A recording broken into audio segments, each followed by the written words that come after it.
Good evening, everybody, and welcome to this edition of Uncut History, 90th episode of Uncut History, our infrequent, reoccurring, but not weekly, because I'm lazy, live stream here on Readout Productions, the channel where we retrace American history. How's everybody doing tonight? We got books and Battlefield.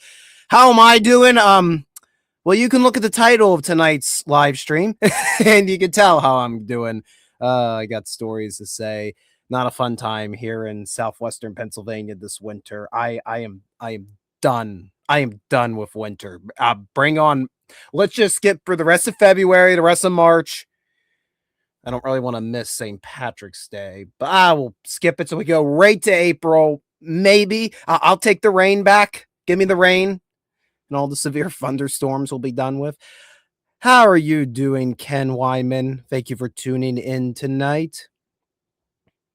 At job number 2, Books and Battlefield is coming to us from job number 2. Here over the bridge. I am not done with it. No, we are done with it. You can keep it in New Jersey. You can keep it. You can keep it on the Raritan River. You can keep it. Keep all the cold, all the piles of whites, fluffiness. You can keep the ice. You can keep it all. We'll take then sunshine here in Western Pennsylvania. Yeah. And that's the big issue. It's the cold. Where I live tonight, we have wind chill predictions of -20 to -30 degrees. Estimated wind chills of -20 to -30 degrees. No, I'm done. I'm done. Yeah, I got my federal issued greatcoat downstairs, which, yes, I do wear on a regular basis. But I'm done. I'm done with the cold. Bring on spring. The ickiness of spring.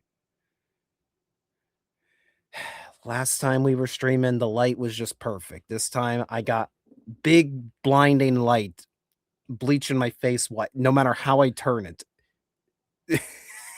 No matter how I turn this thing, now it's not. Does this work? How about this?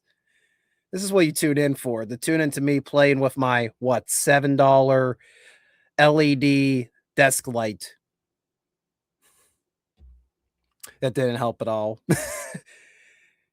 Yeah, that thing was $7. And the thought occurs to me, I just bought a bag of Lay's baked chips for, I think, $4.50 today? And like the bag was what? The bag's this big, but like you get that much chips. I swear there's less chips in there than there were last week. I swear to God. Yeah, Japan 2.0 over there of that light. Yeah, that was bad. I mean, it's a little better now, but man, there were no facial features. I was sheer white.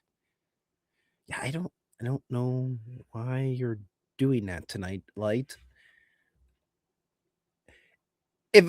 If I was doing these weekly and persisting to do them on a regular basis, I would definitely invest in like a live stream, like a proper web camera. But I would rather invest that into like another camera that I could use out in the field. That's what the funds are being saved for this spring, because I've been using my smartphone ever since I began doing the TubeView, documented historical places. Everything's produced from a smartphone. Not always this very one. I mean, there's been evolution of it, but you get like 9 months of a decent battery life, and then I swear they put in programming upgrades intentionally to fry the battery, so you'll go buy a new one conveniently right when your payment is done. I do like the cameras on iPhones. It's just what I'm used to. It's what I've trained. But I've jerry-rigged smartphones for filming for a bit too long. I think this may be the year I finally plunge into getting some type of proper camera to film with. The problem is I have a Nikon B500. It's over there in the bag hanging on the wall. It takes lovely photographs. Not the best of video. I've used it. The last time I used it was for the Fallen Timbers video. I did some landscape shots, and that was just because it was so hot that day. I was like, whichever camera I use, I was going to fry the battery on. So I was like, I did talking sequences with the smartphone, landscape with the Nikon, but I can't. It doesn't have like an adapter for a microphone. There's no way for me to plug.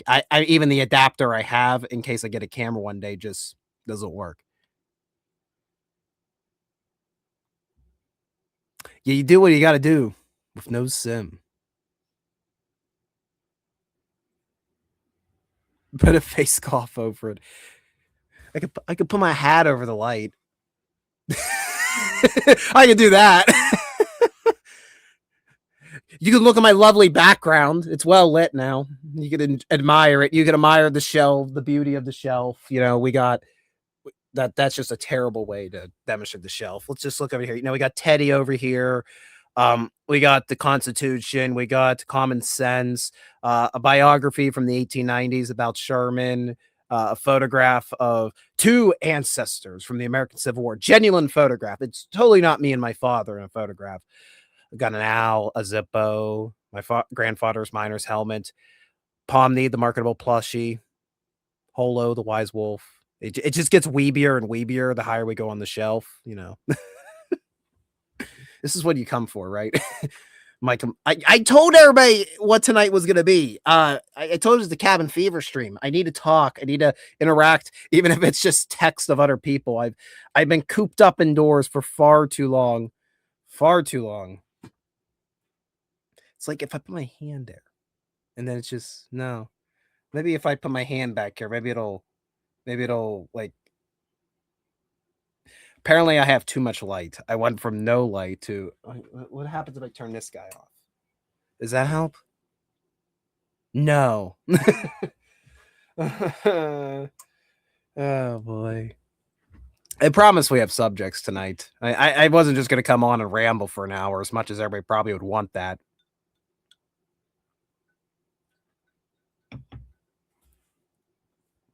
Yeah, but now, yeah, I'm gonna have to put a dampener over that. I never thought I would have to do that. I was having problems for so long I can't get enough light on me, and now it's like, oh. I tried that. It didn't work out too well. Now I do have that light. There is a floor light. That's not how you turn off a floor light. I did that because I thought contrast. That actually, oh, that does actually work a little better. Oh, okay. Okay, I went for this whole concoction of I need a backlight, the background better, and all right. 20-watt bulb. I'll have to keep that in mind for next time. Well, I'm a little. It's not a little overbearing now that I turned that one backlight off. I'm still bleach white, but you know it's not as awkward as it was earlier. This is the light campaign, the quest for light.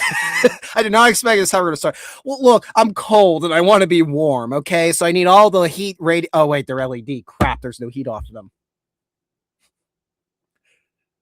At work the other week, when the big storm came through, we, for the first time, apparently the business has been around for almost 2 decades. For the first time ever, according to my manager, the pipes froze.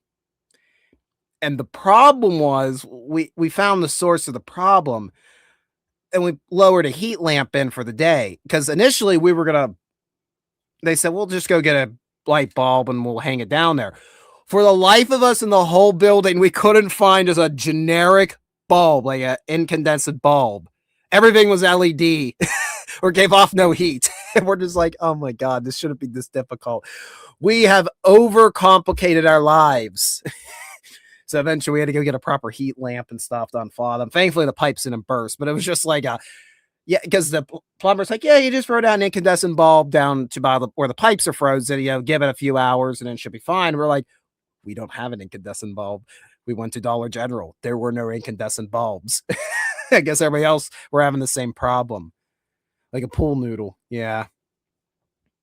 But they were in the pipes are insulated. They were frozen.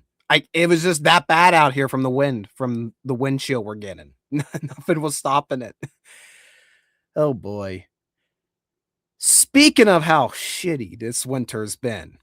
Yeah, that's the type of attitude I have tonight. We're just swearing like a sailor tonight.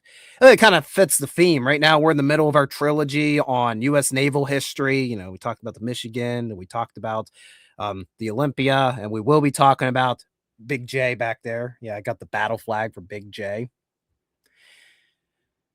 So me and a humble collector were planning for, pardon me, Pardon myself. Yes, I have sinned. I apologize. Read out swearing is probably it may very well be the most offensive, the most jaw-dropping moment on the internet. Me and a humble collector wanted to go at the end of last month and go out and do a few stops, make a few videos. And we just wanted to get out of our respective houses and our respective jobs for the weekend. We wanted an escape from the frozen tundra that is southwestern Pennsylvania. And we were going to go see a few museums in the DC area. Well, all week I'm worried about this nor'easter that was coming, that it was basically impacting the southern half of Virginia and severely hammered the Carolinas. And I was trying to keep my eyes on the weather. Like my Facebook algorithm is screwed up now. It is just endless posts about DC area weather. Because I kept looking so much like, is the nor'easter going to go north? Do I have to cancel the trip? Are we going? Are we not going to go? And it finally seemed okay. No snow north of Richmond. That's what Oliver Anthony was singing about, apparently, was about the snowstorm that was coming, and it coming north of Richmond. So we were like, okay, we're going. It's going to be record cold temperatures, but we're going to be indoors. We're going. We get 2 hours into driving to Virginia Friday night, and I get a notification that there's a partial federal shutdown. And wouldn't you know, the 2 museums we were planning to go visit this weekend were shut down. I hate this winter. I want it done. I want it over. This is a cursed winter. Yeah. Yeah. Like, what were our odds? Thank goodness we had not crossed the Potomac yet. Yeah, but thank goodness we were still on the Yankee side of the Potomac. So we could abort the mission. And we kind of just spent the whole weekend sulking with war movies. We watched we took the piss out of some Chinese communist movie, which was about it was about the Chosin Reservoir, which would have been a subject I would have covered on my trip last week. We watched the Chinese Communist Party's interpretation of the Chosin Reservoir. Funny story in a 3-hour movie. We barely a third of it's about the Chosin Reservoir. It's all about the journey to the Chosin Reservoir, and you can imagine how that went. And most of the countryside are walking through like northern China into North Korea. It doesn't look like North Korea. It looks like freaking Afghanistan. I don't understand. Yeah, it was definitely the worst of the Chinese communist propaganda movies I've endured. Surprisingly, the 800 was pretty decent. I did enjoy that one. It was a little weird, but yeah, what was it called? We watched. Yeah, it was the Battle of Lake Changjing, because Chosin Reservoir, of course, is a Japanese mistranslation of Lake Changjing, and then the United States just kept using it, and that's how we know it as the Chosin Reservoir today. Yeah, we've noticed a trend with our viewings of Chinese communist propaganda. Chinese communist propaganda really, really make their characters out to be stupid, doing stupid situations, putting themselves in stupid events. They're not really like how we think of like pro-America, patriotic capitalism propaganda that we always make fun and chagrin at sometimes, like some of your older, hokier films from the day where it's like, oh, dear God, that's not how that goes. Oh, yeah, they have all these tropes. But at least these, America propaganda is like, it's making you want to be proud to be an American, to be proud of your country, where the Chinese propaganda, it should be rallying you to be like, look how great the Communist Party is. And they don't do a good job of selling it. Maybe that explains a few things about the culture war we're currently involved with across the world, not just the United States. The self-defeatist attitude. It's like, oh, you're going to win with that. Okay, that's an interesting way of trying to promote yourselves. Then after that, we watched Godzilla -1, and Godzilla -1 is fantastic.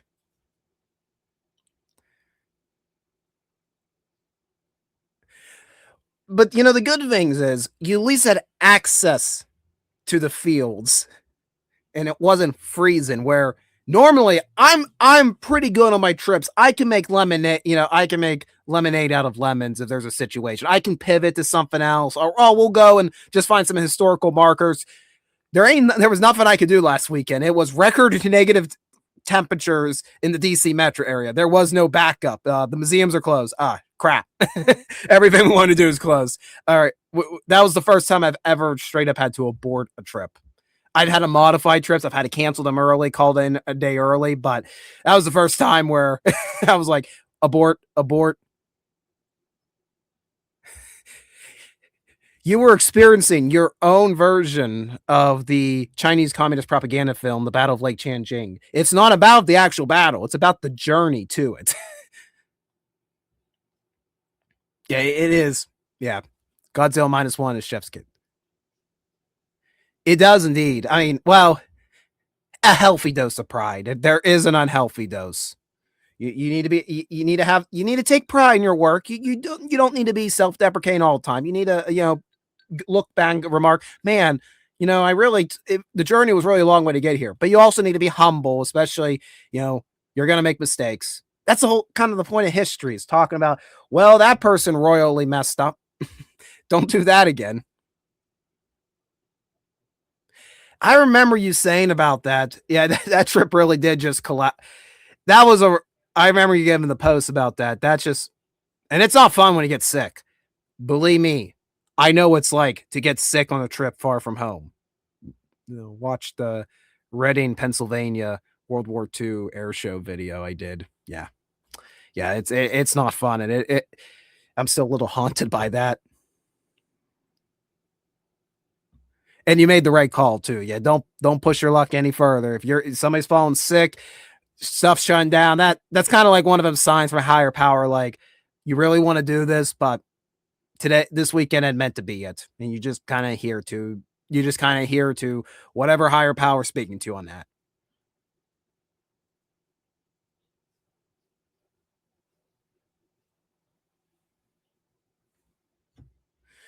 So I did say I had subjects. So let's pull some up. All right. Yeah, that was some dead air there. I apologize about that, guys. My brain is like fried. No, it's frozen. Oh, I gotta go pull the links up.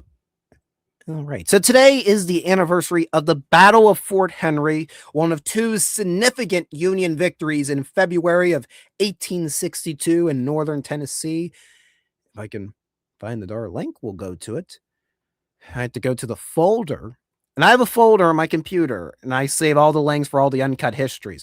Remember, there's like 90 episodes. I gotta scroll down. All right. Yep. Here we go. So a little background here about the battles of Fort Henry and Donelson. We're going to mainly talk about Fort Henry because today's the anniversary, and it was a relatively smaller battle. Stones River is late 62, early 63. So we're talking about early 1862. Stones River would have been late December 1862 into January of 1863. You're not too far off of the region. I mean, if you go, Tennessee, was that about an hour and a half drive from where we're talking about Henry going down to Murfreesboro. So yeah, and then all ties in together eventually. But we were talking a little bit on the last stream about the Battle of Mill Springs that happened in southern Kentucky, and that essentially blew the door wide open to western and central Tennessee for the Union to take advantage of it. So American Civil War starts in spring of 1861. You have 11 states that are going to secede from the Union. Eastern Feeder, you have the two big set-piece armies fighting it out. Doesn't go too well for the Army of Northeast Virginia of Irvin McDowell. That was the Union commander. Very embarrassed, the Union authorities were, President Lincoln especially, by the Confederate victory at First Manassas.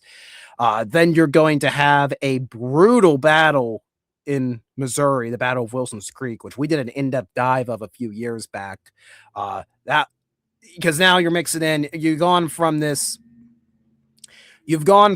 idea of the chivalry of these two sides clashing and duking it out, fighting for their respective causes, to now you're combining all of the political ramifications with the guerrilla war, the ugly side of it. You have, the Civil War is one thing. You have your politicians, arguing and debating on the floor of the House and Senate.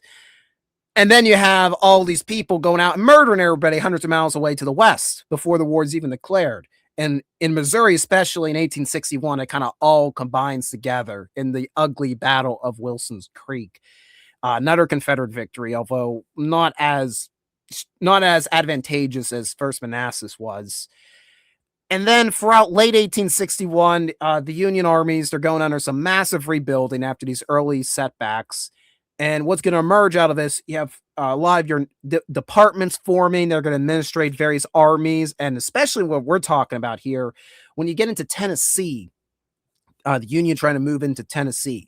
Tennessee was the last state to formally secede from the Union. They were not admitted to the Confederate States of America until early July of 1861. So that's how late the war they got into. And Tennessee did not go quietly into the Union. Particularly Eastern Tennessee was very vocally opposed to secession. But ultimately a narrow vote eked out that Tennessee would formally secede. And the Union were, from day one, greatly wanting to get it back. So initially, they were pushed back out of the Trans-Mississippi area briefly because the Battle of Wilson's Creek. Reorganization occurs. You end up having the Department of Missouri formed. Henry Halleck will take charge of that. And under his department, he's going to have Army assets, cavalry assets, and he's actually going to have some naval assets as well, because we have the U.S. Navy operating brown water ships, because these are ironclad gunboats essentially that are navigating the river systems of North America. And to break into Tennessee, to liberate it in the eyes of the Union, two major arteries to do it would be the Cumberland and Tennessee rivers. That would quite literally open northern central Tennessee, open it wide open to the Union if they can punch through. Tennessee River, because it flows all the way through the heart of, the state of Tennessee, even dips down to Georgia at one point. And then if you take the Cumberland River, you have a straight line right to Nashville, the capital of Tennessee. So if you can control these two rivers, you're going to have pretty big control over the whole state, and then you can move even deeper into the states that seceded. Halleck is going to task the capture of two forts that are basically guarding the mouths of these rivers. That would be Fort Henry, guarding the Tennessee River, and then Fort Donelson, guarding the Cumberland River. This assignment is going to be tasked to Brigadier General Ulysses S. Grant. Grant and Halleck do not get along, famously, and it's only going to get worse after the events we're going to briefly talk about today. Grant had his first major military action of Civil War is the Battle of Belmont. It's tactically a Confederate victory, but on the other hand, Lincoln became very, very supportive of Grant because, hey, at least the guy's going out and trying to attack the enemy. That's pointers in late 1861. So Grant's a little bit of a darling for the Lincoln administration, even though he technically lost the Battle of Belmont. And Halleck will task him with about 15,000 soldiers and is also going to give him the assistance of a flotilla of 7 ships. Oh, look, I did notes. Yes, I'm a good boy. I did some notes tonight. Andrew H. Foote, who was a flag officer in the U.S. Navy, he has about a flotilla of 7 gunboats. They're going to assist Grant and his 15,000 soldiers in moving down and taking down Fort Henry and Fort Donelson. Now, today is the anniversary of the attack on Fort Henry. I was going through trying to find a nice article, and I ended up finding actually this from Emerging Civil War. Great database for a lot of various authors that contribute short articles as well as book reviews on this website. So I highly recommend. They're just nice reads into different interpretations of the American Civil War today. If I can actually share this right.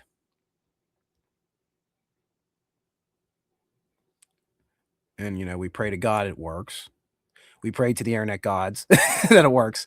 So this was published to the Emerging Civil War. It's actually published by Sarah K. Byerly, and she was posting an article from the Chicago Tribune. So this is a account from a newspaper in early 1862 of the Battle of Fort Henry. So take a little pinch of salt because we're dealing with, in the moment, right after the battle happened, news interpreting these events. But I think it gives a pretty interesting insight into the attitudes of Union states like Illinois about what's going on in the war at the time. Because remember, before Fort Henry, it really ain't doing good for the Union. Like, the only big morale victories they got right now is that they've largely outmaneuvered the Confederates out of Western Virginia at the very start of the war. And then you had the Battle of Mill Spring that just recently happened, which kind of kicked most of the Confederates out of Kentucky for the time being. So, from the Chicago Tribune, Saturday, February 8th, 1862, a splendid victory, capture of Fort Henry, gallant action of the gunboats, surrender of General Tillman, the rebel infantry run, only 54 prisoners taken. Cairo, Illinois, February 7th. The gunboats Cincinnati, St. Louis, and Essex have just returned from the rebel Fort Henry on the Tennessee River. The Stars and Stripes now float over that place. Yesterday at 12:38 p.m., the gunboats Cincinnati, St. Louis, Cartelet, and Essex, the Taylor, Conestoga, and Lexington, bringing up the rear, advance boldly against the rebel works, going to the right of Painter Creek Island, issuing above which, on the cash shore of the river, stands the fortifications. Keeping consequently off range till at the head of the island, and within a mile of the enemy, passing the island in full view of the rebel guns, we steadily advanced, every man at quarters, every ear strained to catch the flag officer's signal gun for the commencement of action. Our line of battle was on the left, the St. Louis next, Carondelet, man, that word's bugging me. Carondelet next, Cincinnati, and for the time being, the flagship, having on board flag officer A.H. Foote, was next to the right of the Essex. And this map here, provided by the American Battlefield Trust, showing you Fort Henry. The fortifications on the Tennessee and Cumberland rivers, they were entrusted in the summer of 1861 to a Brigadier General, I want to say it's a Dan Donaldson. Yep. Look at me. I'm being really good at my totally not hastily thrown together notes. Brigadier General Daniel Donaldson. Donaldson was actually a former Speaker of the House for the state of Tennessee. And Donaldson would become Brigadier General of Militia in Tennessee for the Confederacy, and then eventually actually became a Brigadier General in the Confederate Army. Donaldson chose the sites for the fort and then was reassigned. A gentleman by the name of Brigadier General Lloyd Tillman was brought in to actually then construct the forts on these sites. And, well, later he would have doubts about what he was assigned. He would lament that especially Fort Henry was possibly the worst place to put a fortification. It's on a low shore on the east side of the Tennessee River. And in fact, it's so low that if you look at the American Battlefield Trust map today, you're going to notice from all of the TVA projects in the 1930s, at least I presume, all that river has now been flooded. So this whole site is now covered by the Tennessee River. So that's how low the land was adjacent to the river where Fort Henry was placed.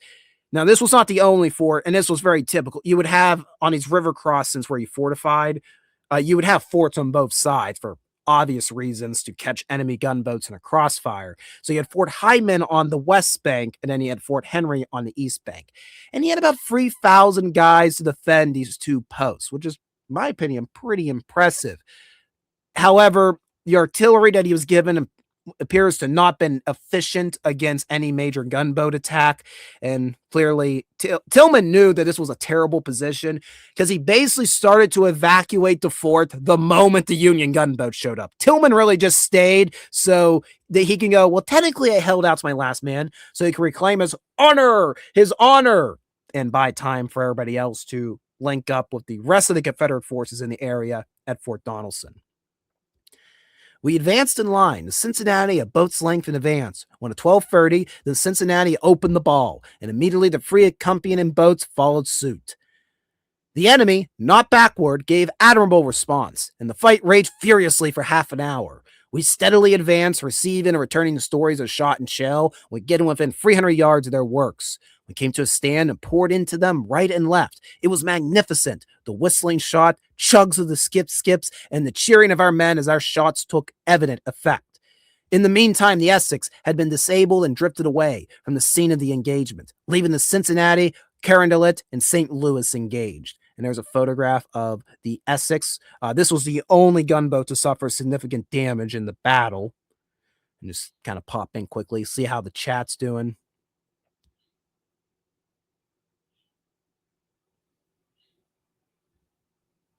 It seems, let me see what's going on here. Hi, Bob. How you doing? King Bob. Well, he's only a lieutenant on Rumble. Ah, I see. We found. See, I'm surprised that it's not a straggler. This Abraham Fettel. That bot I thought was from Rumble. It's not from TubeView, believe it or not. I'm surprised that bot made it so far in the TubeView. Sorry, I needed the water break. I'm like the throat's. I don't know about everybody else, but man, the throat's been going dry this past few weeks because of winter.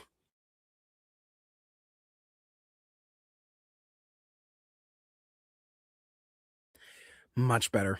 Much better. I remember seeing pro union signs when visiting Gatlinburg. Yeah, there is a campaign in 1863. Of course, that had been James Longstreet's. His corps would actually be detached from the Army of North Virginia. And as the siege of Chattanooga was ongoing, that's where Longstreet was. He was up around the Knoxville area fighting Ambrose Burnside. The battles are relatively small in scale compared to what's happening in Chattanooga, but there was a campaign in eastern Tennessee. Yeah, they base. Yeah, I'd agree, but there's so many battlefields in Tennessee, and these are really the first two major ones, Henry and Donelson. But of course, Shiloh. That'll happen in April of 1862. There's a lot of crisscross in action, but cavalry units raiding through Tennessee for both sides. Stones River, of course, will happen. You're going to have Chickamauga. Well, Chickamauga's technically Georgia, but that's also like Chattanooga's technically Tennessee. They're so close to the state line to each other. And then, of course, we get to Franklin in 1864. And gosh darn, my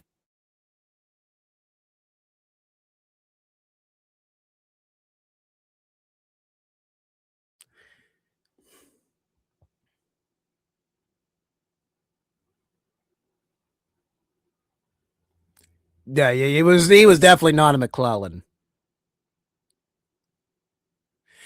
Yeah, like how Karen Ouellette. I'm gonna say it's Karen Ouellette. Reminds me with the Yazoo River and how the terrain changed after the Union did some canaling or something. Well, there's man getting involved with changing the river courses, and then there's the fact that these rivers, as we get closer and then into the Mississippi itself, they have a mind of their own. The currents are so strong that they just keep moving back and forth over the decades. Yeah, he was there. Yeah, he was with his independent command at that point.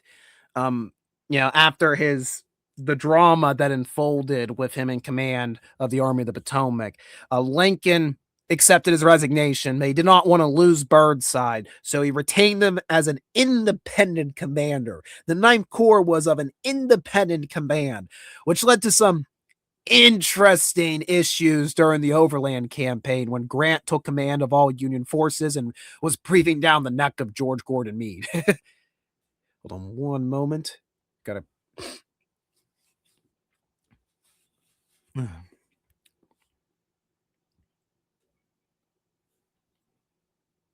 Alrighty, let's pop back into the story here from the Chicago Tribune as posted by Sarah Byerly.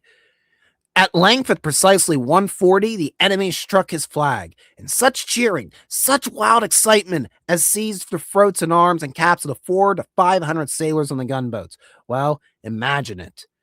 After the surrender, which was made to Flag Officer Foote by the rebel general Floyd Tillman, who defended his fort in a most determined manner, we found that the rebel infantry, encamped to the number of some 4 to 5,000 outside the fort, had cut and run, leaving the rebel artillery company in the command of the fort to their fate. Like I said, this is being reported in the moment. I've heard it's more like 3,200 is what Tillman had, and maybe even smaller than that. And there's actually a period sketch of Fort Henry preserved by the Library of Congress. The fort mounted 17 guns, mostly 32 and 24 pounders. One, however, was a magnificent 10-inch Columbiad. They claim to have had but 11 effective guns, worked by 54 men, which is the number all told of our prisoners. Our shots had dismounted 2 of their guns, driven the enemy from their embankments, and played smash with their generally. They lost 5 killed and some 10 badly wounded. One of their rifled guns, a 32-pounder, burst during the engagement, badly wounding their gunners, but killing none. Captain Taylor of Nashville, rebel commander of the Fort Artillery Company, says this 32-pounder is the gun that did their chief firing. Watts, formerly of Cincinnati, and the Mason County, Kentucky, of the firm Watts and Colburn, was their ordnance officer. He is now our prisoner. The infantry fled from their quarters, leaving bag and baggage. A vast deal of plunder had fallen into her hands, and a large and valuable quantity of ordnance stores. General Tillman is disheartened and thinks it one of the most damaging blows of the war.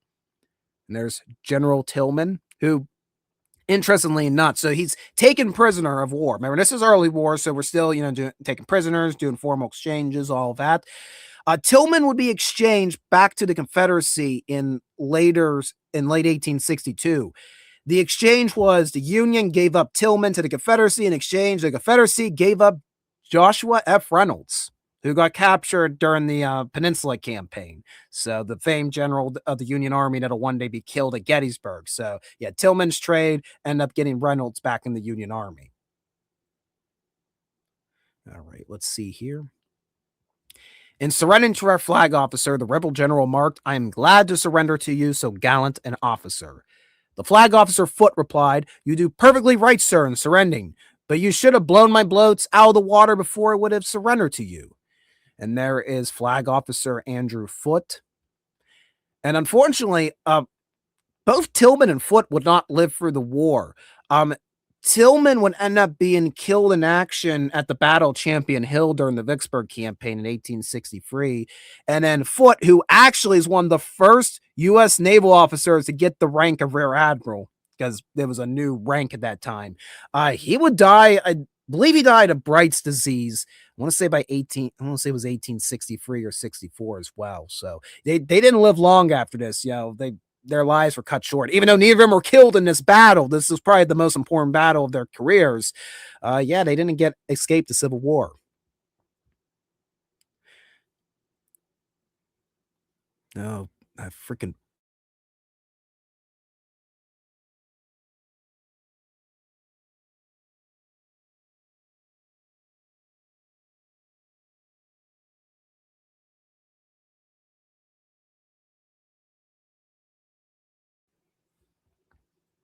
Okay, I was wondering which one you said. Oh, Foote. He looks like Foote. We could have the Foote biopic starring Hugh Jackman. I don't know who'd watch it besides me, but we could still have that. And you never know. Hugh seems to be a pretty cool guy. He did a random interview with Charlie Berens, the comedian from the Midwest. He did a full sit down talk with Hugh Jackman. It was just so random. Oh, okay. Of all the channels to go on to.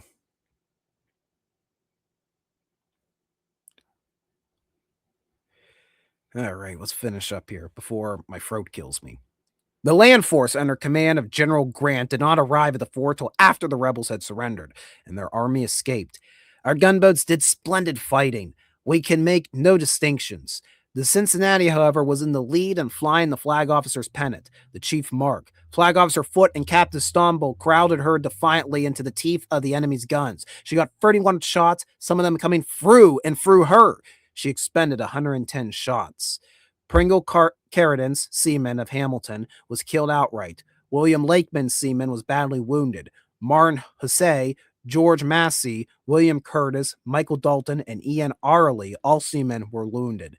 Captain D.H. Pratt, second master on the boat, was slightly wounded. The Essex was badly crippled when about halfway through the fight and crowding with a splendid heroism steadily against the enemy, a ball went in at her port side forward port for one of her boilers. The escaping steam scalding and killing several of her crew and bodily wounded many more. Captain Porter, his aide S.P. Britton Jr., and Paymaster Lewis were all standing on a direct line of the ball's passage, Britton being the center of the group. The shot struck poor Britton on the top of his head, scattering his brains and blood in every direction. The escaping steam went into the pilot house, quickly killing the two pilots, Ford and McBride. Many of the sailors at the rush of steam jumped overboard and were drowned. So although casualties were relatively minimal on the Union side, you still get this harrowing scene on board the Essex. And the scene that was repeated on several of the gunboats during the American Civil War. I really would there's two places I really want to visit someday. Obviously, I want to go see Vicksburg, but the main reason is I really want to see the Cairo, which was preserved. It was a gunboat that sunk during the early stages of the Vicksburg campaign, hit a bind in the Mississippi River, and then ended up getting raised a century later. And they have it on display in this I don't fully understand. They have it outdoors, but it's apparently okay to have it outdoors. All the wood. I know they have like canopied over and everything, and well ventilated, and they have all the artifacts on display there as well. So I'd love to go see the remains of the Cairo, and I'd love to go see the Civil War Naval Museum. There is a Civil War Naval Museum. They not the museum in around Hampton Roads, although that museum's cool too, that has the remains of the Monitor. No, there's an actual museum that's devoted exclusively to the Navy of the Union Confederacy during the American Civil War. I want to go see that place so badly. Well, you just what did they say in Last Mohegans? How could you be going to Kentucky? There's a war going on. Well, it's simple. We face north and turn left. Mississippi's not that far. I just face north and turn left. Don't think of the consequences of me missing work several days. It'll be fine. Or how expensive my fuel bill is going to be once I finish the trip.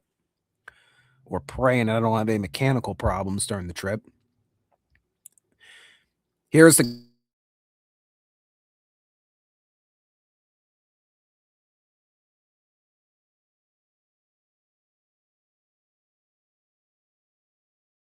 explosion on board the USS Essex. There were no casualties on board the St. Louis or Carondelet, though the shot and shell poured upon them as rain. The St. Louis was under the command of Captain Leonard Paulding, who personally stood upon the main deck and directed the guns to the last. Not a man flinched. With cheer upon cheer, we sent the skips among the enemy. So I'm noticing the skip thing. This is a reoccurring term from the period. I want to look up more about that. St. Louis received 17 shots and experienced 106. And there's an image of the St. Louis, which later got renamed after Baron de Kalb, interestingly enough. Man, I really wish we would have one of these fully preserved, or get like a full. It'd be cool if we had like a full scale reconstruction of one that could like go around as a floating museum along the river system. That'd be awesome, but I don't think we have anything like that, unfortunately. Again, I think the closest we got as an example is the preserved remains of the Cairo, and also the remains of what they got preserved. I think that Naval Museum, that's where the CSS Jackson is, if I'm not mistaken. And of course, the Hunley's preserved. Thank goodness. But I mean, that's much smaller. I'd like to see I want to see the full fledged gunboat. Yeah, so we're gonna get involved now. See books and Battlefield. We're gonna start. We're gonna build a reconstruction of St. Louis right now. You and me. We're gonna sell everything off that we have. Don't worry about it. We'll make back our money later on. We just sell off a few cars, sell off a few valuables. Anyways, I have not been upon the Carondelet, she yet being at the fort. I cannot say what damage is done to her. She was near to our boat, however, and stood splendidly upon the work. Captain Walker's shots were neither few nor far between. I remember I was watching about I think it was the Cairo video about the American Battlefield Trust they did on the Cairo. They were talking about apparently how all these, they would have bands on the smokestacks, these gunboats, to differentiate what flotilla they were part of, who their command were. So they were all color coded. So they can differentiate like what ship was what when they went into battle. Because as you can see here, I'm like, they have this labeled as this is the Carondelet, and then this is the St. Louis. And there are slight differences that make me believe they're different photos, but also it's like that they are different ships, but man, they're near identical. Commodore Foote's dispatch. Washington, D.C., February 7th. Flag Officer Foote, in his official report to Secretary Wells, says after a severe and rapid fire of an hour and a quarter, I have captured Fort Henry. The surrender to the gunboats was unconditional. Oh boy, it ain't gonna be the last time you hear that. As we kept an open fire upon the enemy until their flag was struck. In half an hour after the surrender, I hand the fort and prisoners over to General Grant, commanding the army on his arrival at the fort in force. So you probably notice we really haven't said a lot about Grant and what is his first major victory of the war. And the reason is there was heavy rains on February 6, 1862, that hampered the movements of the infantry. The bulk of Grant's army was coming down on the east bank of the Tennessee River, coming to attack Fort Henry.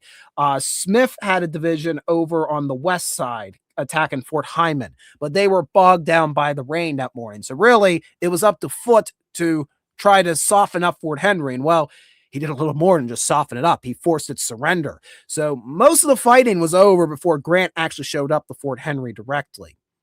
Although he would get a much bigger battle a few days later at Donelson. So don't fret, Grant. Don't fret. You'll have your shining moment. The Essex had a shot in her boiler after fighting most effectively for 2/3 of the action and was obliged to drop down the river. I hear that several of her men were scalded to death, including the 2 pilots. She, with the other gunboats, officers and men, fought with the greatest gallantry.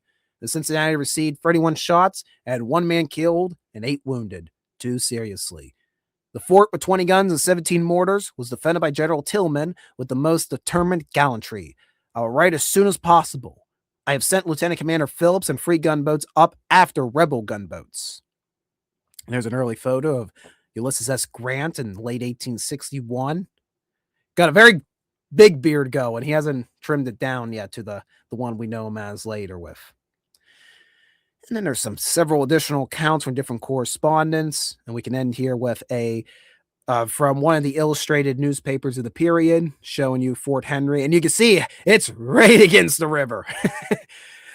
I'm impressed that there was anything standing before the battle even begun, because I can only imagine the erosion that must have been occurring. Oh yes, Sahara with Matthew McConaughey. I don't know if I've actually seen the movie the whole way through. I know of it; it's in my movie collection, but I don't think I've watched it the whole way through yet. And yes, we begin with second mortgages, of course. This is where all great plans begin. Nothing bad ever happens to second mortgage. I completely missed that Outright History had tuned in earlier. The classic Nicolas Cage being a vampire. I'm a vampire. I'm a vampire. A, B, C, D, E, F, G, H, I, J, K, L, M, N, O, P, Q, R, S, T, U, V, W, X, Y, and Z.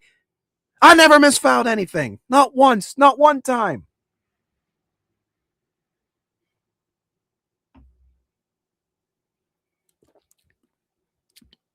I didn't even know it was based on a book. I'm going to be honest. Like I said, I know the movie. I remember the poster because McConaughey, and I know it had ironclads. Involved them in the Sahara. A for title. So yeah, there you have it. Let me back up here. So Sarah K. Byerly, she posted an article from the Chicago Tribune a few years back from 1862 on the emerging Civil War. And I'm going to drop a link so you can go and read, because like I said, there's additional posts there, but I'll let you go over to the website itself and do your own research. You can be your own historian. Huh? Never connected the dots. See, I'm learning something every day. So Fort Henry, Union victory, Tillman surrenders. Most of Tillman's force had already evacuated before he formally surrendered. So they go link up, they go overland a few miles over to Fort Donelson, which is on the Cumberland River. Because yeah, the 2 rivers, like these forts are located very close to the confluence of the 2 rivers. So they go over Fort Donelson. Now, Donelson had been much better established than Henry was. Donelson is above the river, can do some plunging fire onto any enemy gunboats. Has the fort itself, and then there's a large circle of trench works. I think it's like almost about 3 miles from the Cumberland River, wrapping around to the south, and then protecting the small community of Dover, Tennessee. And Fort Donelson will be a much larger action in Fort Henry. It's a multi-day battle. It's a small siege. You have Grant's 15,000 soldiers of his Army of Tennessee. Foote's gunboats, they're going to have to go up the Tennessee River, down the Cumberland, and they're actually not able to get close to Fort Donelson. Fort Donelson's guns actually beat Foote's flotilla back. Most of the fighting will be decided on land on February 15th in a brutal Confederate breakout attempt. The whole Confederate left flank tried to swing and outflank Grant's right. Grant was able to counterattack that counterattack, and it ultimately led to the Confederates deciding that there was no escape and they were going to be able to surrender. And by they decided, the first commander said, oh God, if I get captured and become a prisoner of war, there's going to be repercussions because I was with the Buchanan administration. Bye. Gets on a steamer. The next commander in chief goes, oh my God, I'm going to get it. The Union. No, I can't fall in the hands of the Union. Hey, Simon Buckner, how about you surrender to Grant? You were good friends with him in Mexican-American War. Well, I guess, but come on, guys, we could do something. No, bye. I'm taking the last steamer out of here. So poor Buckner.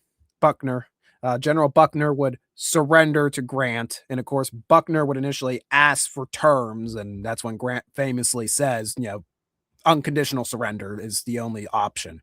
And thus, Grant gets his nickname. Fort Donelson surrenders. And these two battles together are the first major Union victory in the American Civil War. Yes, Battle of Mill Springs was an important victory and I talked about it on the last live stream, but it really wasn't a massive tactical victory beyond getting Kentucky under mostly control. It was a small action in the large scheme of things. Fort Donelson, a full Confederate army is surrendered. It's the first time this happens during the war, and it will not be the last time. And that I'd love to do a whole deep dive of Donelson. But Donelson's a much more complex battle, and you know what? Maybe we'll try next week. Let's fingers crossed. Maybe I'll have enough time. I have a book. If I could, I think it's called "Where the South Lost the War." Let me check one moment. Bookshelf's right over here.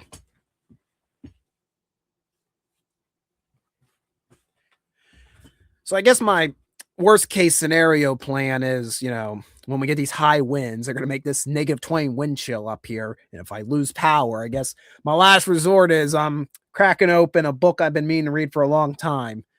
So I'm not saying this is happening next week, but maybe, just maybe, I'll read through this weekend, and maybe we can do a proper deep dive on the Battle of Fort Donelson, because it really deserves it. And it would also complete my discussion of all these Confederate. Well, no, I didn't talk about Vicksburg yet. Crap, I never realized I never talked about the Vicksburg campaign. How did I miss that? Oh, that's right, because I'm an Eastern boy and we are brainwashed by Gettysburg. Oh, yeah. But in all honesty, I would definitely one day want to do a proper deep dive on the Battle of Fort Donelson. But Fort Henry doesn't get talked about as much, and it's a smaller action, so I knew we would have just enough time to talk about on tonight's stream. But we are not done, folks. Oh no, we are not done. I do have something else I want to talk about. Another article. We're going to do that. Share. So, it's cold. And it makes me, sometimes when we get all that snow out there and all that ice, it makes me start thinking about, historical events in the snow. People being stuck in this. I mean, it's like, God, at least I get to escape to hopefully some warmth indoors. There were many times that people did not have that option. It's these cold weather. It always brings to mind to me for some reason the legendary tale of the Shackleton expedition. And if you've been a long-time follower of Redoubt Productions, you may know I have a particular interest in the Shackleton expedition. One of my many, many random tangents. It's like, oh, we're going to talk about the Shackleton expedition now. What? Why? Because it's one of the greatest stories of human endurance. That's why. I mean, these guys for almost 3-4 years were trapped in Antarctica from the time they left England, which I think was they left England. Then they get trapped in the ice. Then their ship sinks. Then they have to sail to an island or stranded there. And then some of the officers make a 800-mile harrowing sailing boat mission to find rescue, manage to communicate with the outside world, bring a rescue boat. All humans survive at the end of this mess. And it kind of is like, this was Apollo 13 for the early 20th century, essentially. This was a truly successful failure.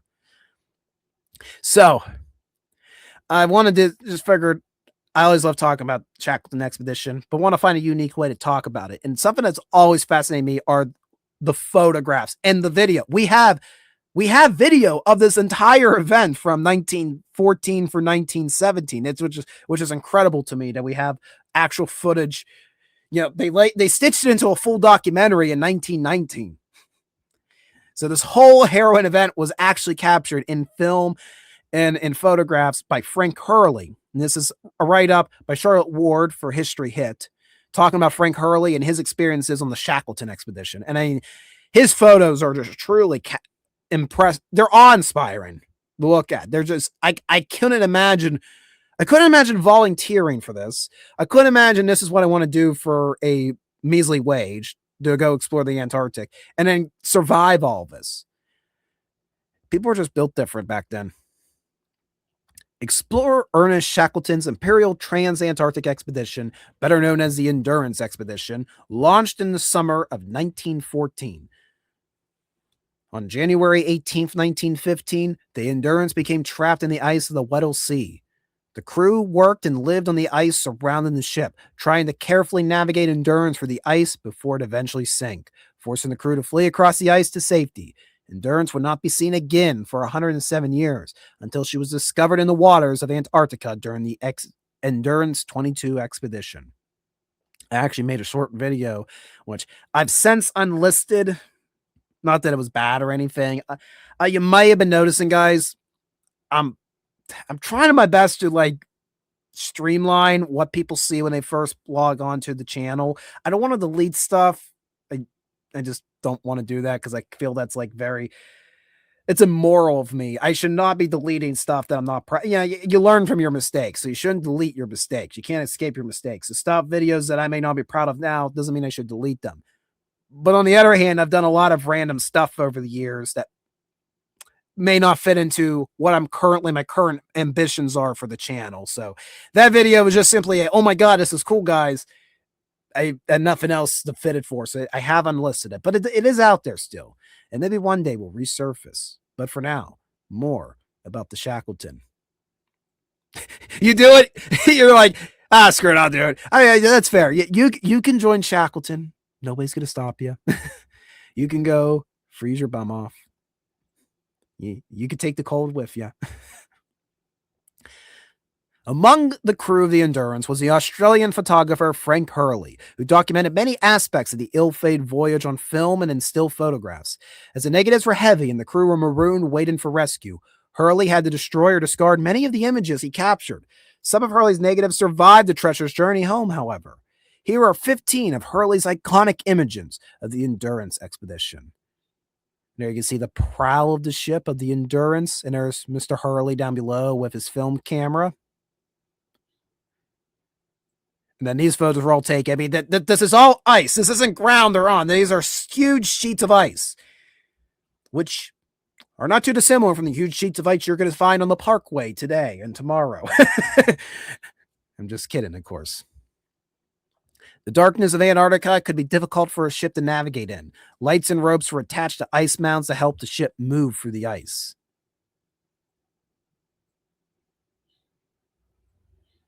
Over 5,000 men responded to the advertisement. This is one of the greatest help wanted ads, by the way.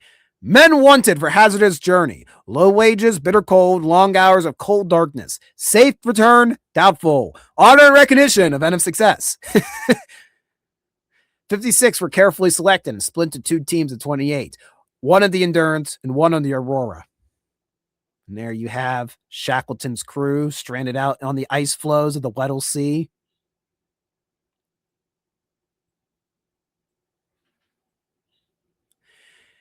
Cheatham served as third officer and was known as the popular and cheerful third officer. After the expedition, Cheatham returned home to Hull, where he was informed his son had been lost at sea. He then enlisted in the Mercantile Marine, serving on the SS Prunell, where on August 22nd, 1918, the ship was torpedoed and Cheatham was killed. Crean had taken part in 3 major Antarctic expeditions, with this being his last. As returning home to Count Carey, he retired from naval service, started a family, and opened a pub. I mean, that's something, too, that's just the end of this whole expedition. People really didn't talk about the Shackleton expedition in the immediate aftermath because World War I was happening. This almost became a thing of lost history. It really wasn't until later in the latter half of the 20th century did this truly gain the world-renowned recognition that it rightfully deserved, this survival story. I mean, it was known about in the maritime, people that work in maritime, but it just wasn't as mythologized as it is today. So you can only imagine. You think you're gonna die. You go on this Antarctic expedition. You almost die. You're stranded, but your captain makes you get work through. Get to the light at the end of the tunnel. You finally get home to find that your home is completely engulfed in the Great War. And many of these guys went on and served in the Great War. And as we learned, Cheatham was one of those that ended up getting killed because of it. So you went for this entire endurance, this entire, drama in the Antarctic, just to be killed once you got back home.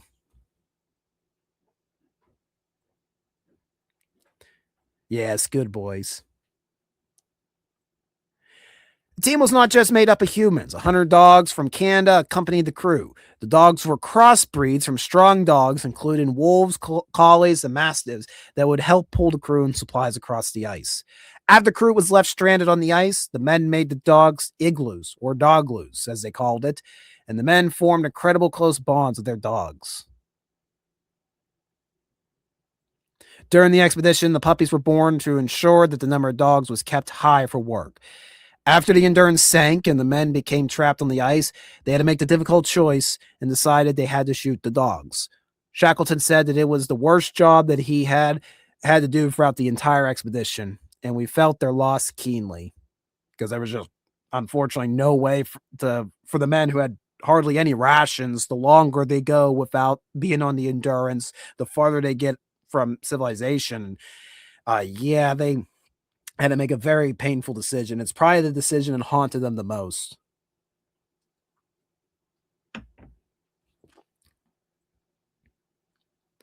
This is photographed in the galley on the Endurance. The gentleman, swabbing the deck.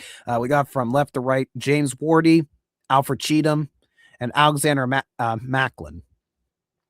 Life aboard the ship could be hard work and incredibly demanding, and the conditions on work were even more challenging when they were faced with the harsh climate of the Antarctic. But they did find time for soccer. And they did find time for soccer. Man, it's just such a weird shot. And here's a ship frozen in the ice. There they all are playing a game of ball, and it's all on ice. There's water underneath all of their feet. Oh, sorry. Game of football. The frustrations felt by the crew after becoming trapped in the ice could have led to low morale. To keep their spirits up, the crew would play games, including chess, and enjoy dinners together. Got this really awesome photograph with all sorts of ensigns and flags draped all throughout the galley, it looks.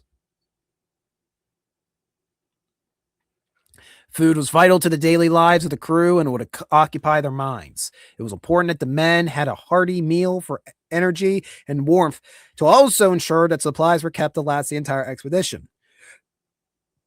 You can see from this photograph that the crew appeared to be tucking into a plate of baked beans. Shackleton and the crew even sat down for a Christmas dinner in 1914 that included a feast of turtle soup, Christmas pudding, rum, stout, and white bait. And then here we get the most harrowing photographs where you just see the ship going down into the ice. And something all really haunted me as a kid, or why I was so mesmerized by these photographs, is because as a kid, I had that weird bug that made me interested in maritime disasters. I guess all young history buffs go for their Titanic phase. It's a rite of passage, I suppose. But I bounce around to other maritime accidents. But then you're just seeing this photograph, and largely you don't see water. You just see ice. It's like the thing's just sinking through the ground. Like the ground, obviously there's no ground, but like my 8-year-old brain couldn't comprehend that this was all ice. It's like, why is the boat being consumed by the snow? Well, young readout, there ain't no ground underneath that snow. And now I'm older, I can clearly see that there's water at the bottom of the photo. I can see that it's sinking through the water. And what happened was all the ice, the sheets of ice that were going around the Endurance, they eventually put too much pressure onto the hull, and it punctured through and essentially destroyed the ship from its bottom out, and it ended up sinking. Oh, you skipped Titanic. You just went right into World War II. Did young Books and Battlefield ever wonder why it was called World War II? You get what I'm saying, right? We dive into the Second World War. It's the big world event that everybody's captivated by that gets them into history, usually today. But you don't hear about the Great War. You don't hear about World War I. So it's like, oh my God, World War II, World War II. At some point, when does your young brain go, why is it called World War II if this is the sequel? Michael Archangel has joined us, most likely coming over from Nerdrotics Friday Night Tight stream. You liked that Crocodile Dundee bit, didn't you? I did too. It was quite humorous. Quite a humorous edit. Fu Man Blue is joining us as well.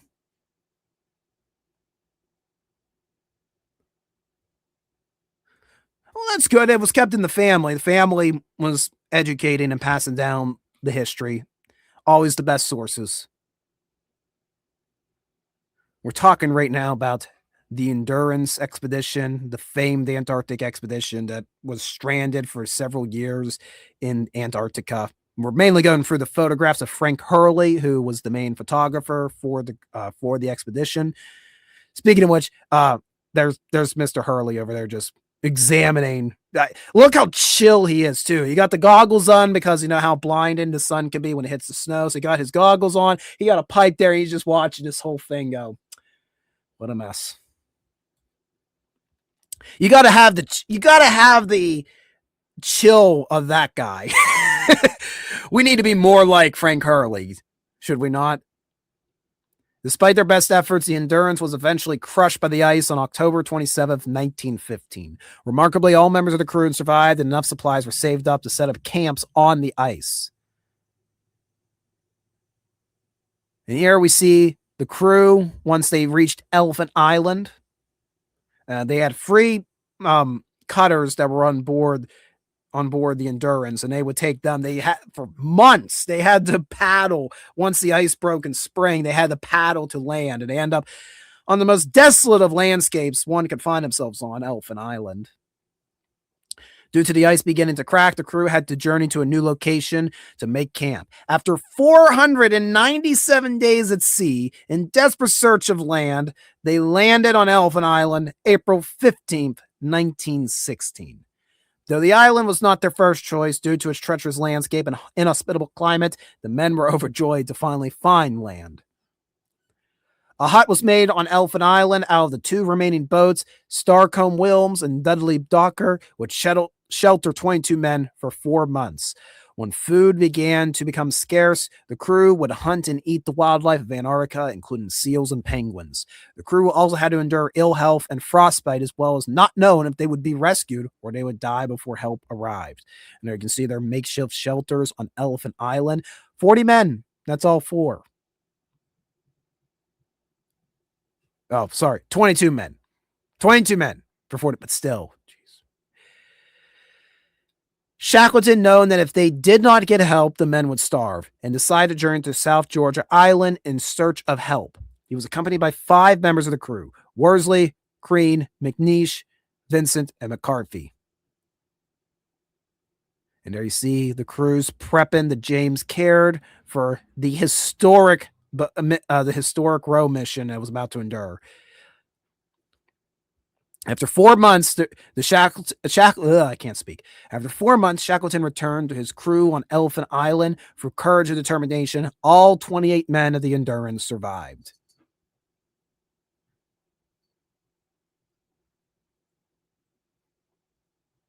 And there you have it. This article here is a sampling of the photographs that Frank Hurley would take during the Shackleton expedition. He also took film as well. There were many more taken, but many of the negatives had to be destroyed. They just didn't have the capacity to carry them all once the ship went down. But thankfully, a precious few amount was preserved. And there are some of the most awe-inspiring images and videos I think one will ever watch, if you ask me.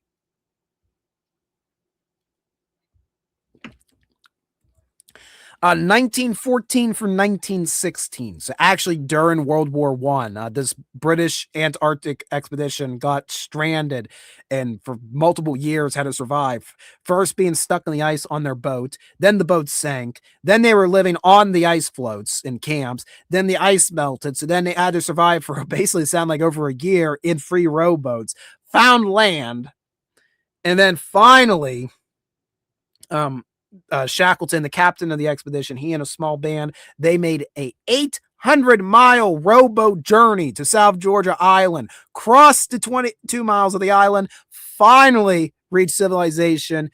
Everybody survived. Unfortunately, the dogs did not. That were the sled dogs, but the crew completely survived.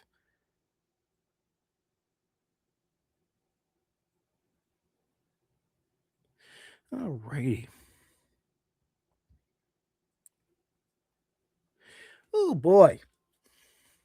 That was a lot to say. You guys just watch as my throat got completely eviscerated by the Chicago Tribune earlier today. Yes, when men were men, suffering for several years in the Antarctic. That's what a man does, apparently.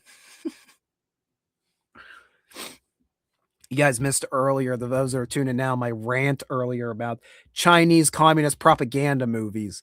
A very niche genre that for some reason me and a humble collector subject ourselves to, usually to point out all the historical inaccuracies in the events they're depicting, and are perplexed by how it's supposed to be propaganda. Because you'd think if it's propaganda, it would hype up the Communist Party and people that support the Communist Party as saviors. And no, normally makes the Communist Party look highly incompetent, and everybody dies due to their incompetence. And but you're supposed to still rally around them. Like it's very self-deprecating. It's very nihilistic Chinese communist propaganda movies. They're not like American propaganda movies where we so often hear about from World War II and after. You know, like the Wake Island movie. The Wake Island movie that was made in like what 1942, like weeks after the Battle of Wake Island, and everybody died in a heroic last stand when in reality the garrison, several of them were taken prisoners. I may be wrong in this, but I think they said at the end of the movie, well, when the actual guys finally, they were liberated at the end of the war and they got home and they saw the movie, their only complaint was there was no dog on Wake Island. That was it. They're like, oh, this was great. I wish this is how it went.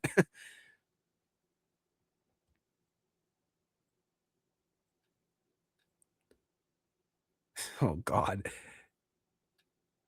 Oh, God. What's happening when men were men? Do you think they ate the dogs? I don't want to think about that. And women were making sandwiches. Oh, God. Yes. And not raising their voices. And not giving any men a suggestion. Otherwise, the hand. This is happening in real time on my stream.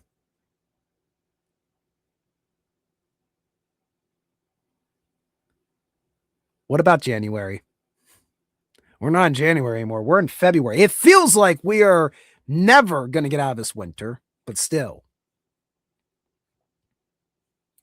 Yes, poor me. Yeah, wait till you loop back to the start of the stream and you learn about me and the humble collector's failed mission to Virginia last week. And now I'm holed up in the studio here until the weather finally breaks and I just go slightly insane.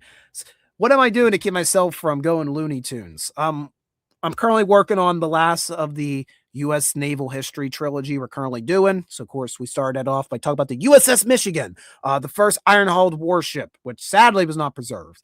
Then we went into talking about the USS Olympia that just uploaded last weekend. That was Admiral Dewey's flagship during the Spanish-American War. Oldest steel warship still afloat. And we're going to wrap the trilogy up by talking about the USS New Jersey, the Black Dragon, as the Japanese called it, because of its very dark blue war paint.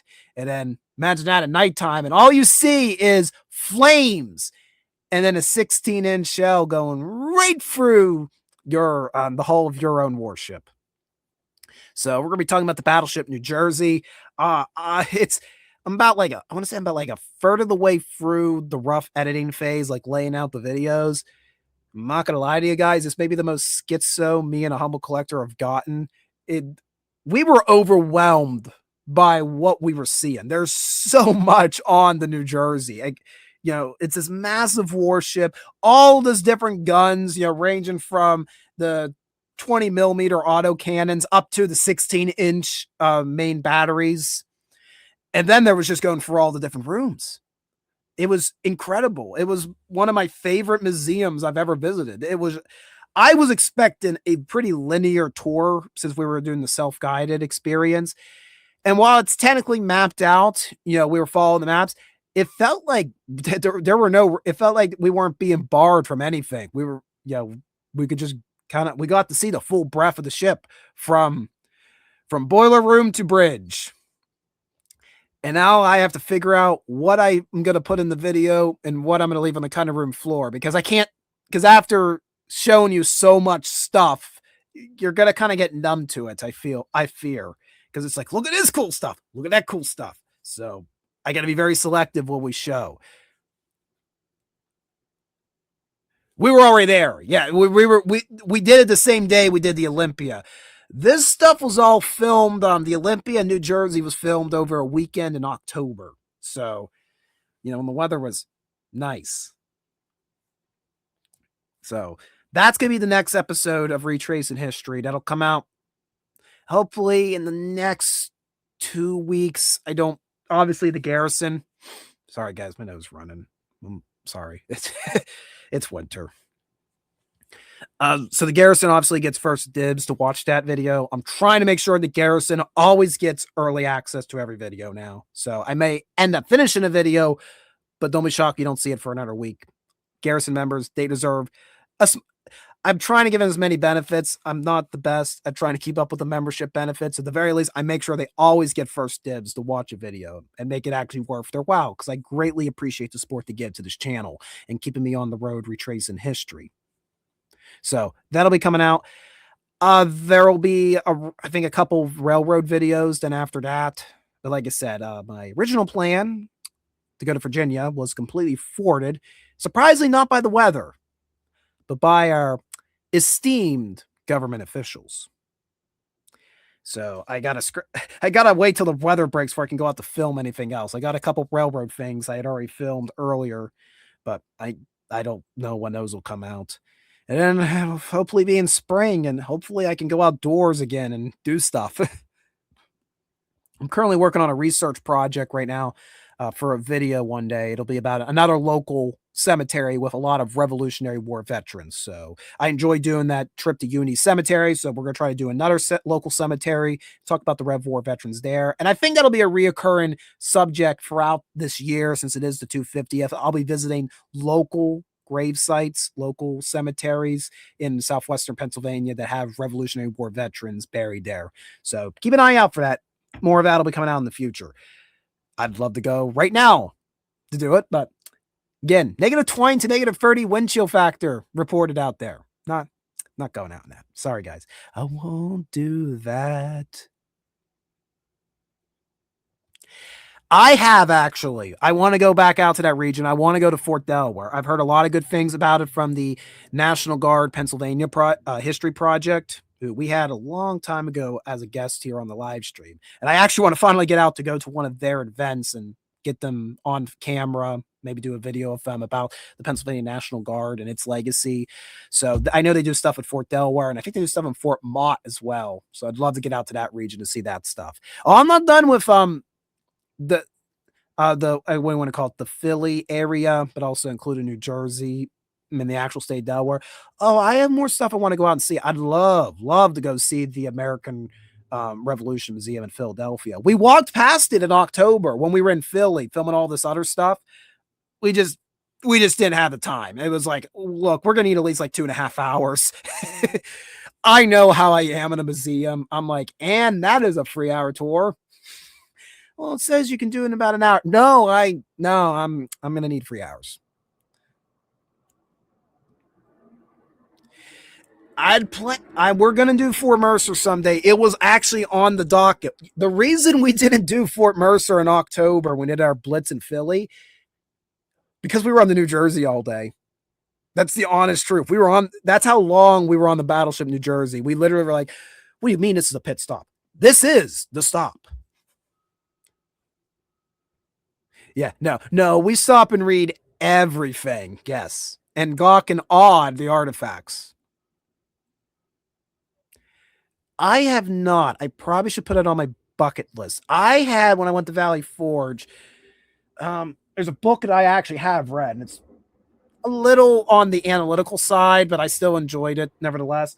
There's a book about Green's forging campaign in 1778. That's like the most heavy reading I've done on Green. Oh, what's the name of that book? I should have it, but it's not there. So it must be in another location in the house. Because you just have it sometimes.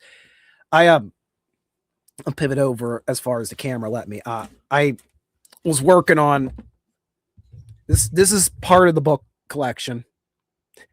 Yeah, it's I last weekend I made it a priority to get this all clean because it was a mess. I mean, there was books piled everywhere. There was no organization. So I'm trying to organize it where we have French and Indian War, Rev War, and I also had to jump ahead and I put on some like later conflict books like Span Am down there, Civil War, Railroad, which you can't really see down, all the way down there. Railroads are like down here. And then down in there is like miscellaneous. This is the tip of the iceberg. I was like, oh yeah, each shelf will be a section. Yeah, that didn't work out too well. Then I have this little annex over here. You can see my blue books, my bouquet papers. Those have been probably the most, at least when I was working in the museum field, that was probably my most heavily used resource, primary source documents there. All that down there is, believe it or not, Frank Lloyd Wright. I did a number of videos about Frank Lloyd Wright a few years back about his presence in Pittsburgh, and I wouldn't mind getting to go see more of his houses. I'm not much of an architecture guy. I'm interested in Frank Lloyd Wright houses simply because Frank Lloyd Wright is such a fascinating individual, and that's all the more I'll say on that. Some more miscellaneous stuff going up there. More anime figures. The Kecksburg UFOs up there. An empty bottle of booze is up there. That totally isn't concerning about my mental well-being, right? So, somewhere over there is a book about Green's foraging campaign in 1778. But I should probably give a proper biography a chance on Green, because Green is the unsung hero of the American Revolution. There's a lot of unsung heroes, but Green is just, he always ended up with the most thankless jobs, and he did them all handsomely.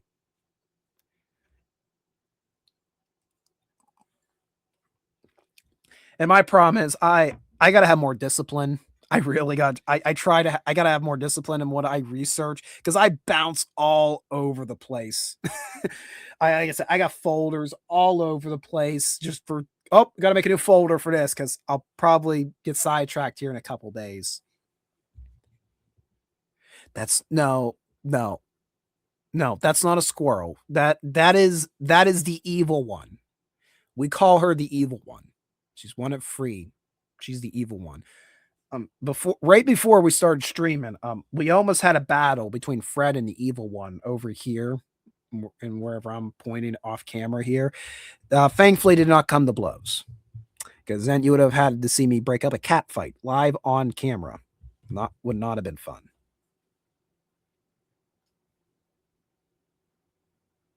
Look, the evil one's getting comfortable. And then she'll make me cough on all of her fur tonight. And then the pillow I choose, she'll move to that one. Yes. You didn't see the former pillow I had there. We don't know why she did this. I taken all the sheets off to get washed. And for some reason that day, the evil one decided she was going to burrow into the pillow, tore the pillow open, pulled the stuffing out, and laid in it. And it was like that for like a good 3 months. I had to move the pillow to another part of the room. That was her pillow. And it was fine for 3 months. And then she was done with that. They do just be standing there menacingly, books. They do just be standing there menacingly. I mean, like, I can't control the cats. The cats, unfortunately, I think control me. Did you watch the opening of the Ton Tavern video? I don't know why Wendy Weiner was in the video. She was just there. Then she disappeared after the intro, but she was there. We don't question these things. Oh, Jesus Christ. I'm not even responding to that. We have dogs. I can confirm there are dogs in the house. They're very goofy dogs. There are dogs. The dogs are downstairs. There's reasons they can't use the stairwell. The genuine serious issues why they can't use the stairwell. The cats are upstairs. And they do not cross. So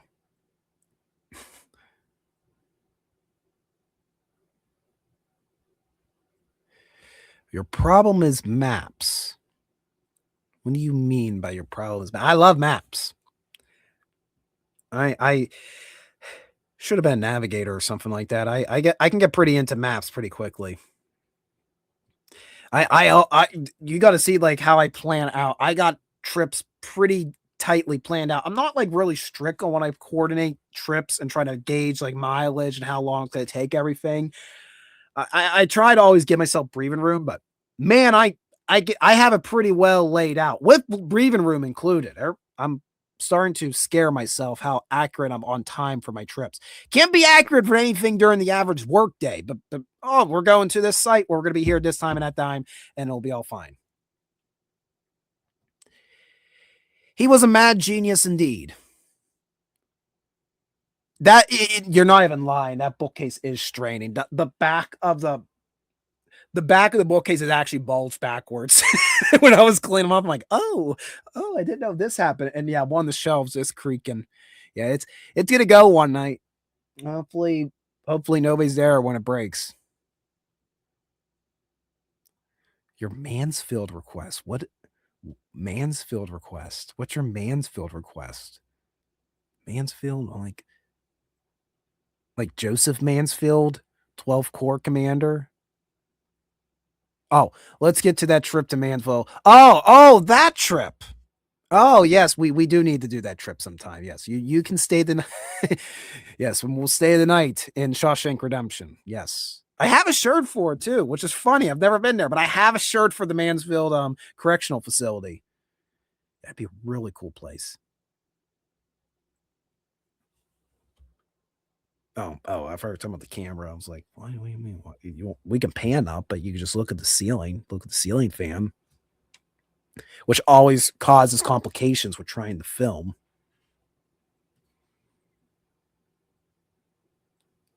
Because trips effing matter. Yeah, there's a shirt there. Because trips effing matter. That's why I give my 110%. Work, you get 75%. 110% to go look at a field. Field staring, my favorite pastime. Well, I've been thinking of an idea. I want to go out to I would like to do a couple videos and thinking about, well, not couple. I want to do a video about James Buchanan. Of course, 15th president of the United States, the worst president of the United States, if depending on who you ask. I'd really like to talk about him and how he impacted the American Civil War. I don't think I'll be able to get out to his actual house this year. I just don't really see myself in the Lancaster area this year. But his birthplace, very different story. Because his birthplace, I always bypass going to Gettysburg. It's not far off of Route 30. So I'm thinking sometime I'm actually going to stop at his hometown of Mercersburg, Pennsylvania. And there's a couple things in Mercersburg, not just Buchanan directly, but you have his birthplace. Then you have his childhood home in downtown Mercersburg. Across the street is his niece's house, which is still, both houses are still standing. His niece would end up becoming kind of the pseudo first lady. Buchanan was, I think my knowledge, the only bachelor president, if I'm not mistaken, one, if not the only. He was not married during his entire administration. So his niece kind of did all the first lady, like decorating of the White House and being a diplomat and, taking care of parties and stuff. That was her thing. And she got really, really, really into preserving Buchanan's legacy. It's like, how dare you say bad things about him? Well, he did kind of do nothing to stop the Civil War, and anything, he kind of escalated it. Not that he spoke radically for one side or the other in the debate over slavery and the cultural and economic divide between North and South. It was just more that he kind of didn't do anything. It was kind of more the, I'll just not acknowledge the problem. It'll sort itself out eventually. Oh, John Brown just attacked Harper's Ferry. Hey, I'm gonna send a cavalry officer in charge of Marines to stop that wacky abolitionist. Nothing bad will happen. Yeah. So I am now Sensei Readout. Okay.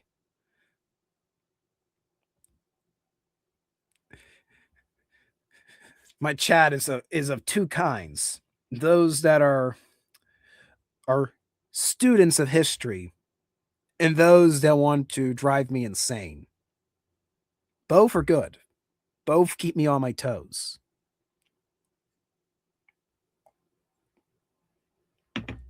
But again, that idea, it has to wait till the weather breaks. And Mercersburg also got, believe it or not, Mercersburg got graves of veterans from the 54th Massachusetts. 13, no less. There's about 30 United States colored troops buried in Mercersburg. So there's that whole story. So Mercersburg and that region was a big supporter of the 54th Massachusetts, the unit that's featured in Glory. Pennsylvania actually provided the most troops of any single state to that regiment. It's called a Massachusetts regiment because all the finances came from the state of Massachusetts, but 20% of the soldiers came from Pennsylvania, or at least were recruited in Pennsylvania. So I'd like to, never thought I'd have a chance to do a video about the 54th Massachusetts, and I pass their graves every time going to Gettysburg. So I think that'd be fun to also go and do. So there's a lot of stuff in that area. It's a pretty remote part of Pennsylvania. I think that's Fulton County, if I'm not mistaken. Mercersburg. I think that's in the Fulton County. It's very rural. It's even more rural than here where I am in southwestern Pennsylvania. So it's just an idea. I think it could be a trip that could be officially done this year, but we'll see what happens. So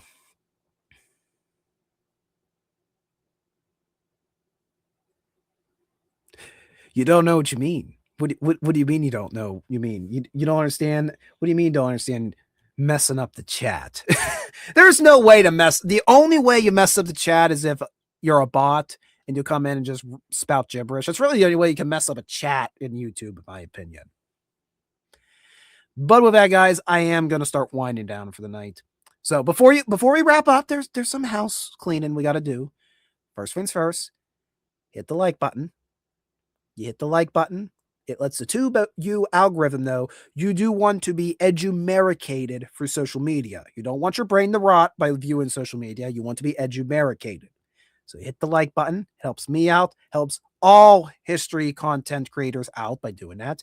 And if you want to be notified the next time we go live and I go Looney Tunes because of cabin fever like this, if that entertains you for some reason, you can subscribe here to Readout Productions. You'll be the first and notified when a new video comes out. Like I said, next video will be Battleship New Jersey. Should be coming out by the middle portion of this month. And then we'll do some railroad stuff after that. And I know you guys like when I talk about the Twains. Everybody likes when I talk about the Twains for some reason. So I will give the audience what they want. We've been long. I don't think we've talked about train stuff since what, May of last year? Holy crap. Yeah, we're due to talk more about trains. And if you feel like you want to go the extra mile and support this channel, you can go to our Ko-fi page, links in the description below.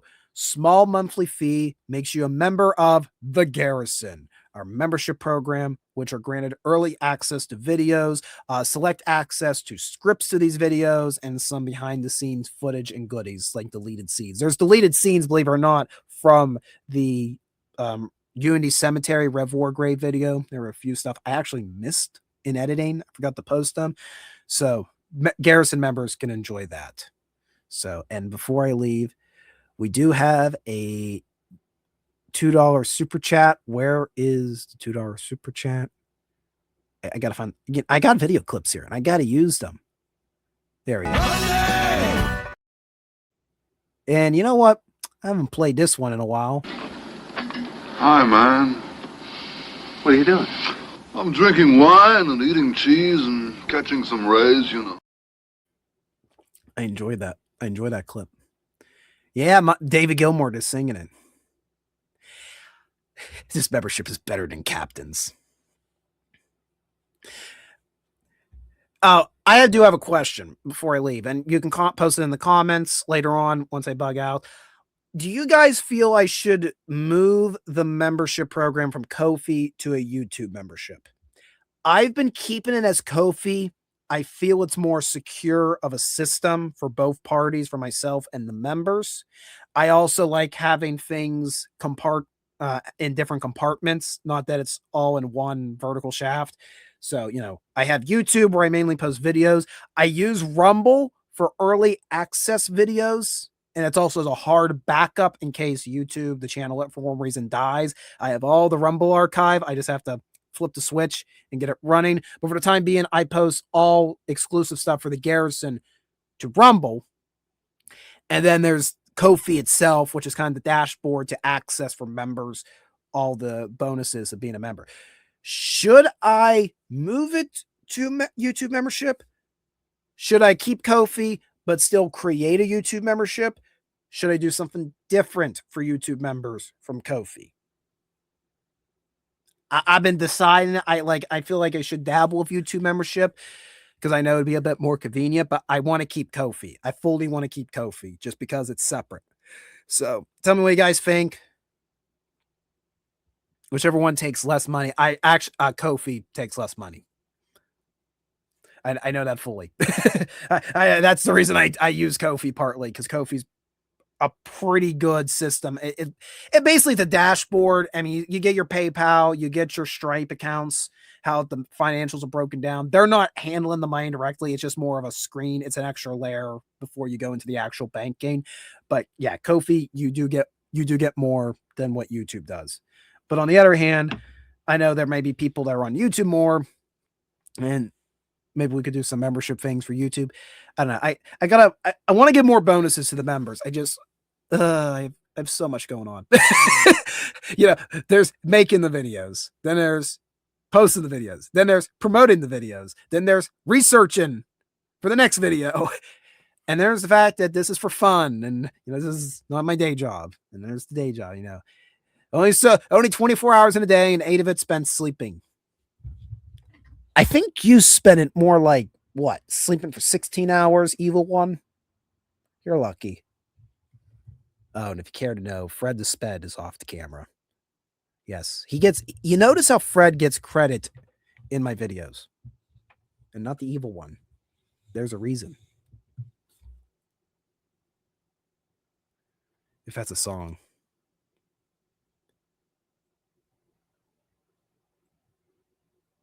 That is a song. Offspring. That is a song.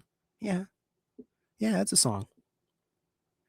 All right. You're officially watching my brain freeze, and you're watching me give into the cabin fever. So I'd like to thank you all for watching it tonight. I'm glad that you have been entertained. I appreciate that. And collab? Perhaps one day. I do plan to return to the Delaware River before this year is out. You know why. You know what year this is, and you know what I must celebrate for Christmas of 2026. But that's all I have to say to now. So, thank you guys for watching, and until next time. Farewell and adieu to you fair Spanish ladies. Farewell and adieu, you ladies of Spain.